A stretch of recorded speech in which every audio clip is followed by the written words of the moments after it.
Hi, I'm Karen. Today I'll be showing you how to make one of my favorite cakes, Adriano Zambo's V8 cake. It's called V8 not because it's not a car cake, it's because it's got 8 layers of vanilla. So, okay, the first vanilla layer will be our vanilla creme chantilly.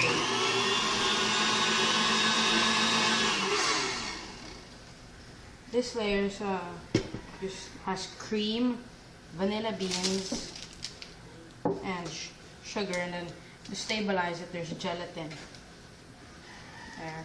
And I'm gonna place this on acetate box.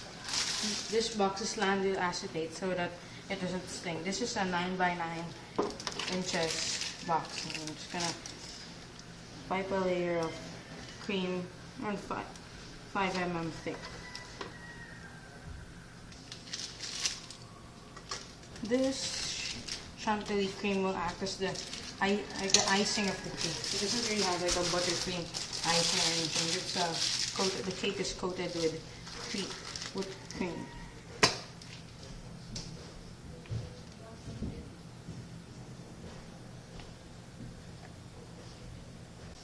Now I've piped cream all over the tin. Now I'll put our second layer of vanilla, which is the vanilla water jelly.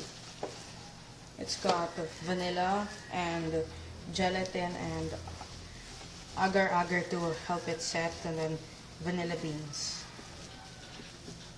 This is a very delicate layer, so I have to work with it.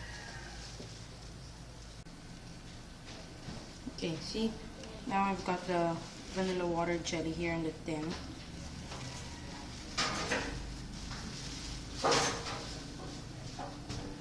And then I'm just gonna pipe the cream at the side of this so that it gets the shape of the tin when I unmold this.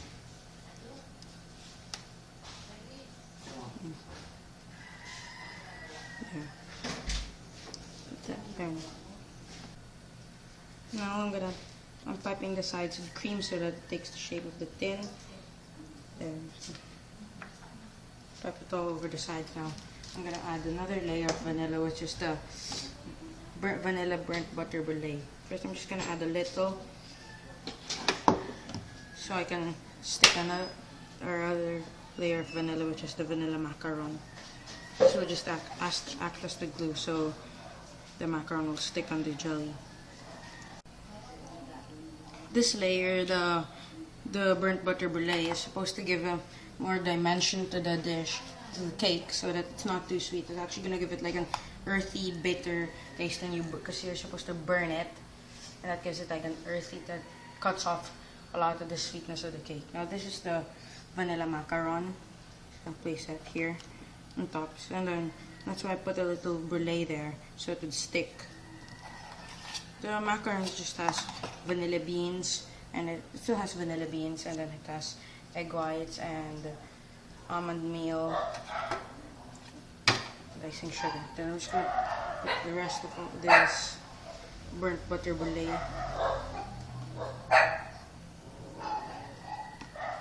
Yes.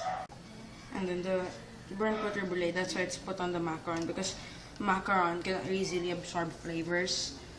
So it will really get the flavor of the brulee.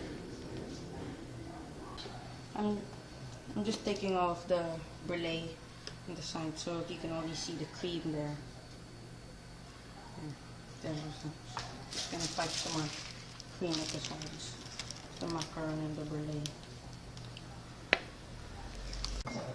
I've piped enough cream already there, so the next layer will be the vanilla chiffon cake. I've already added the vanilla chiffon cake. What I did here when I added the vanilla was I roasted the whole vanilla beans, and then I ground it in a mortar and pestle, and then I added it to the chiffon cake batter. And that's going to give it a different dimension of vanilla. It's going to give it a burnt vanilla taste. It's not like the burnt butter brulee, which tastes like burnt butter and has vanilla. This one has burnt vanilla in it, and then this is the chiffon cake. And then here I have a vanilla syrup, and I'm going to brush it onto the cake so it gives it a little more moisture, because chiffon cakes can get if it gets a little dry. And this will give, and then I added a little sea salt here, so it won't just be a sweet syrup, it will be a little salty also. So when you eat the cake, it's not too sweet. There's a little saltiness, bitterness, so at least you get a lot of flavors. I have just finished brushing the chiffon cake with the vanilla syrup, and now I'm gonna add this vanilla ganache to the chiffon cake. This is just white chocolate with heavy cream, and it has vanilla beans in it. Right now I'm just spreading the vanilla ganache. In the vanilla ganache I put white couverture chocolate, heavy cream, vanilla beans, and butter. I used the couverture chocolate I used is a Belgium chocolate, so it's really high quality. That gives it, that lets the vanilla, that really goes to the vanilla flavor because it's really nice and creamy. And then I'm gonna put the vanilla almond crunch.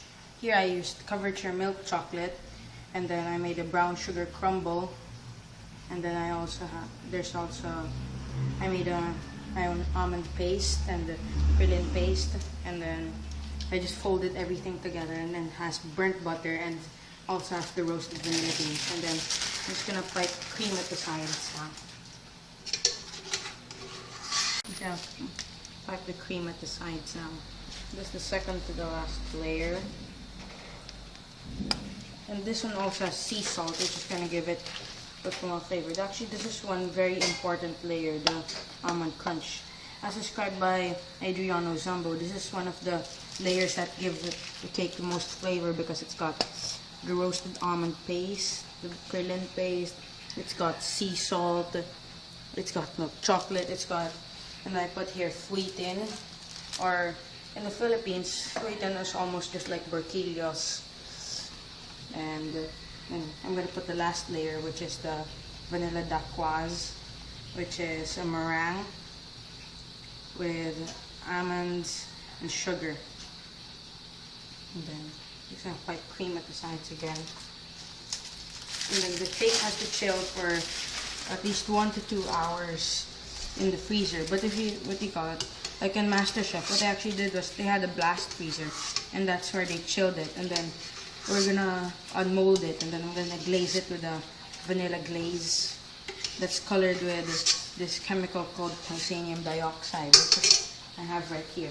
Yeah, this is the titanium dioxide, which is from titanium, yes, and then it makes almost everything whiter. So that will give this cake a pristine white look. And like this cream at the sides,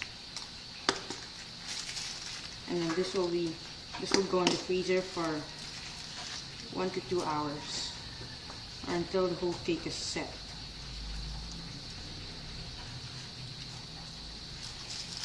Right now I'm just smoothing the side of the spoon, so when I put the cake on the plate, it will not sag, so it's at least flat on the cake plate. So, and then this is ready to go in the freezer. This will freeze for, I'll put this in the freezer for 1 to 2 hours until it's set, and then I'll just cover it with cling wrap so there's not, if water droplets won't fall from the freezer, because that can damage the dacquoise, because the dacquoise is supposed to be meringue, and then if that soaks up a little water, that will get really mushy.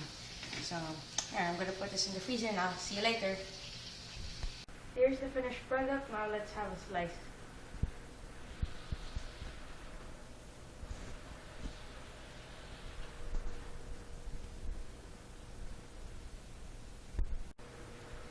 Here we have a slice of the V8 cake, and I will now explain the components. Here on top we have decorations or water droplets made out of isomalt sugar, and then we have a vanilla glaze, which is whitened with titanium dioxide, and then here we have tempered white chocolate squares. And then for the first vanilla layer, there's vanilla creme chantilly, which is fresh vanilla bean, which is a very creamy whipped cream with vanilla. And then here we have a vanilla water jelly, which is to neutralize the whole thing.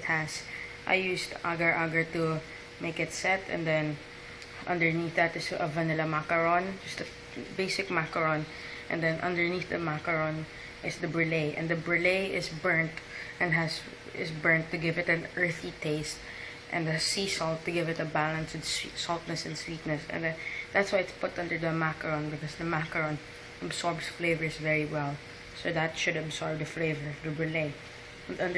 And under the brulee is a plain chiffon cake, but it has roasted vanilla beans mixed into the batter, and then we have a white chocolate ganache with vanilla beans, and then underneath that is a vanilla almond crunch with paillette fouilletine, which is like burquillos, and then we also have a brown sugar crumble, which is just like a plain streusel but has brown sugar instead of white sugar, and that's gonna give it a more caramel taste. And then it also has sea salt, and then milk chocolate and burnt butter, and then the last, which is the base, is the vanilla dacquoise, which is meringue with almonds and icing sugar, and that acts as the base. It's like actually the San Serval wafer. That's what it actually is. Okay, hope you enjoy it.